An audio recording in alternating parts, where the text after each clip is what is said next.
Mo kí gbogbo èèyàn tó ń gbọ́ mi níbikíbi tí ẹ bá wà. Orúkọ tèmi ni Dr.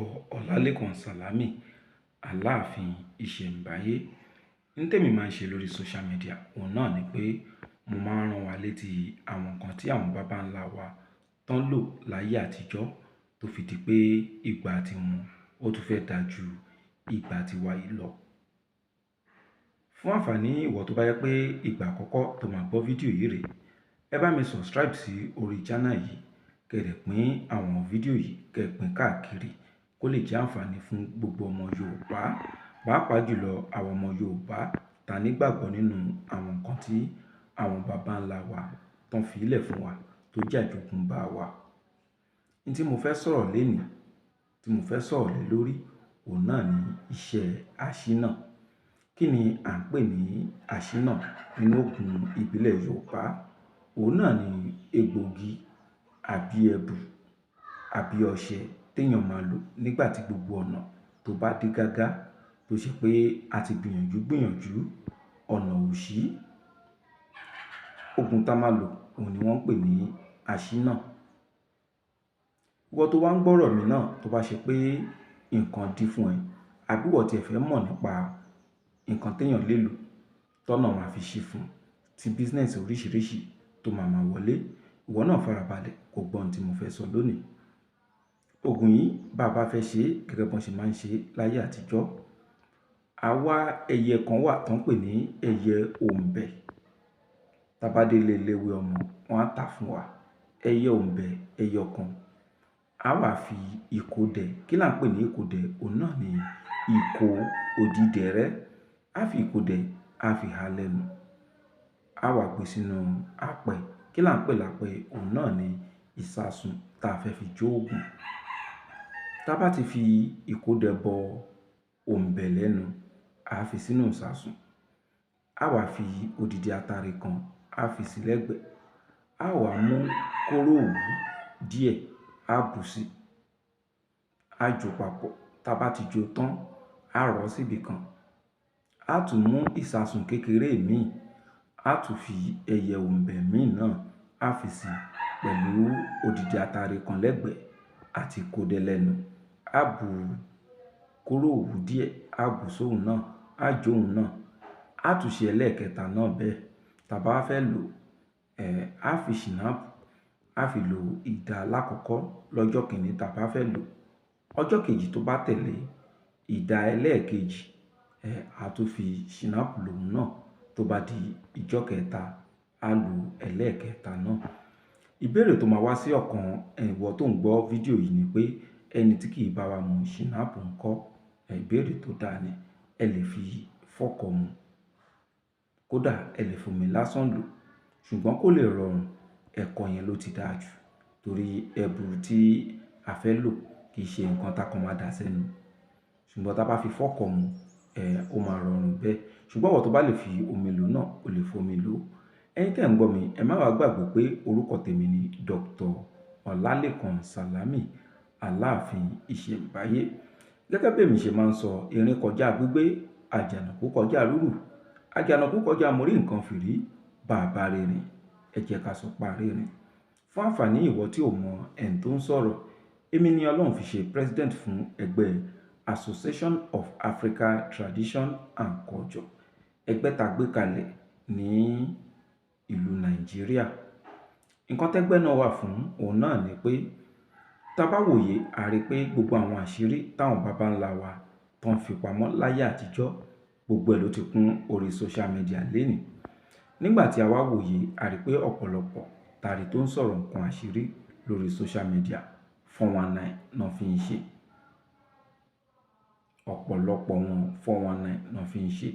Ẹni tí ó bá tí kò sí wọn lọ́wọ́ rí ló máa rò pé oore náà ń ṣe. Ọ̀pọ̀lọpọ̀ èèyàn ló ti complain pé wọ́n lù àwọn jìbìtì lọ́tùn, wọ́n lù àwọn jìbìtì lósì. Bẹ́ẹ̀ sì ni ọ̀pọ̀lọpọ̀ èèyàn ló ti jẹ àǹfààní nínú àwọn àṣírí táwọn wí tí kálukú wọn tán fi síta. Èyí ló wá fi rò pé ó dáa, ẹ jẹ́ ká gbé ẹgbẹ́ kan kalẹ̀, ká rẹ́gísítà lọ́dọ̀ ìjọba. Kó jẹ́ pé nta máa ṣe nínú ẹgbẹ́ yìí, òun náà ni pé in tí ìwọ bá mọ̀ sọ fẹ́ lòmíì, in tẹ́lòmíì mọ̀ a sọ fún ìwọ náà. Kálukú wa a lè máa gbé àṣà ìbílẹ̀ Yorùbá lárugẹ. Fún àpẹẹrẹ, tó bá yẹ pé ògùn jẹ̀dí ẹyọ kan nìwọ mọ̀, tó bá sọ nínú ẹgbẹ́ náà pé èmi mọ ògùn jẹ̀dí báyìí báyìí o, èèyàn bíi 50 tán bá bẹ̀rẹ̀ sí ní kọ́ ẹ ní ògùn jẹ̀dí táwọn náà mọ̀, á jẹ́ pé ẹyọ kan tí wọ́n mọ̀ yẹn wà ti padà mọ̀ 50. Ìwọ tó sì mọ̀ nǹkan kan nínú ògùn ìbílẹ̀ náà, àyè wà tẹ́ bá darapọ̀ mẹ́gbẹ́ yìí, ẹ máa mọ àwọn nǹkan tó yẹ kẹ́ ẹ mọ̀. Kì í ṣe dandan ni pé tó bá ti darapọ̀ mẹ́gbẹ́ náà o gbọ́dọ̀ ní nǹkan kan tí wọ́n náà mọ̀, rárá kò rí bẹ́ẹ̀. Ẹni tí ò mọ̀ nǹkan kan tó ṣe pé ó ń tajà, òun wá bọ́jà ìṣe màmá yá, ó lè darapọ̀ mẹ́gbẹ́ náà. Bàbá tó ń dá àlejò lóhùn tó tún fẹ́ ní ìmọ̀ kún mọ̀, tó fẹ́ ní ìmọ̀ kún ìmọ̀, ó lè darapọ̀ mẹ́gbẹ́ náà. Wòlíì tó ṣe pé ó ní àwọn èèyàn tán wá bá nítorí ìṣòro kan àbí kejì, òun náà lè darapọ̀ mẹ́gbẹ́ náà láti lè ní ìmọ̀ kún ìmọ̀. Bákan náà àfáà àbí oníṣègùn ìbílẹ̀. Ibikíbi tẹ́ bá wà kò ní ṣe pẹ̀lú ẹgbẹ́ tá à ń sọ yìí. Tí WhatsApp bá ti débẹ̀, á jẹ́ pé ẹ̀yin náà ẹ lè darapọ̀ mẹ́gbẹ́ náà. Ọ̀pọ̀lọpọ̀ a máa béèrè pé báwo lèèyàn ṣe lè darapọ̀? Àti darapọ̀ kò le. Àti ID card àti registration 5,000 naira péré ni. Ìdí tá a fi ṣe ní 5,000 naira òun ni pé ọ̀pọ̀lọpọ̀ á ti máa wò pé bóyá jìbìtì ni. So a fẹ́ káwọn èèyàn kan darapọ̀, kan rí pé kì í ṣe jìbìtì, làwa náà ṣe ṣe ní owó kékeré. Ẹgbẹ́ náà kì í wá ń ṣe ẹgbẹ́ tán máa sọ pé ó yá o máa bọ̀ ń bí báyìí báyìí o, mítìnì wà o, kò rí bẹ́ẹ̀. Bẹ́ẹ̀ sì ni a máa ríra wa lójúkorojú. Báwo làwa ṣe ń ṣe? Òun náà ni pé àwọn ọjọ́ kọ̀ọ̀kan wà tí a máa ń kéde sí gbogbo ayé, tá a máa ń ṣe ìdánilẹ́kọ̀ọ́ káàkiri ibi táwọn members wa tán bá wà. Kò wá síbikíbi tó wà, a padà gbé program wa, a padà gbé súnmọ́ ẹni. Nítorí pé nínú ọdún yìí 2024 tá a wà yìí, ní January 27 a lọ sílùú Ìbàdàn láti lọ ṣe ìdánilẹ́kọ̀ọ́ àti ìpàdé fáwọn members wa. Tó bá di April 2024 yìí náà, ní on the 27 à ń bọ̀ nílùú Ìkòròdú. Lẹ́yìn Ìkòròdú, àwọn ìlú oríṣiríṣi tá a mọ̀ pé àwọn members wa wọ́n wà la ṣì tún máa lọ. So kò wá síbikíbi tó wà, program wa á padà súnmọ́ ẹ tí wọ́n náà fi lè kópa ni. Ìyẹn tó bá jẹ́ ẹni tó fẹ́ wá tí kì í ṣe ẹni tí ò fẹ́ wá. Àti wá darapọ̀ kò papọ̀ mọ́ ọ̀rọ̀ program. Kó má di pé èèyàn máa wò pé ìjọ tán bá wá sí ìtòsí ọ̀dọ̀ wa máa darapọ̀. Àti darapọ̀ ò le. A ti sọ pé 5,000 naira ni. Account number tẹ́ máa sanwó náà sí, ẹ̀yin mẹ́sẹ̀gì Dr. Lekan Salami lórí WhatsApp number mi 08028565188. Tẹ́ bá ti mẹ́sẹ̀gì mi, ẹ béèrè pé kí ni account number tá máa sanwó ìwọ ẹgbẹ́ sí. Tí n bá ti send account number náà sí yín, account number ẹgbẹ́ ni, kì í ṣe personal account number tèmi.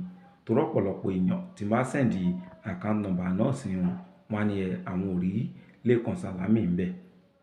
Ìwọ ṣáà ti gbìyànjú pé nọ́mbà tí mo pè pé nọ́mbà mi, ìwọ jẹ́ kó correct lórí fóònù ẹ, èmi gangan náà ló ń bá sọ̀rọ̀. Ẹ jẹ́ n pè lẹ́ẹ̀kan sí 08028565188. Ẹgbẹ́ náà àìmọye àǹfààní ló wà ń bẹ̀. Àti bí ọdún 7 láti gbé ẹgbẹ́ náà kalẹ̀, tá sì ti ń ṣe wẹ́rẹ́wẹ́rẹ́ lórí Facebook. Tẹ́ bá search fún ìlànà ìṣègùn ìbílẹ̀ ẹgbẹ́ náà nìyẹn lórí Facebook. Kó tó di pé ó wá di 2020 tá wá register ẹgbẹ́ náà ní ọ̀dọ̀ ìjọba àpapọ̀ nílùú Àbújá. Kì í ṣe ẹgbẹ́ jìbìtì. Ìwọ náà dánwò kó rí pé rere lolúwa.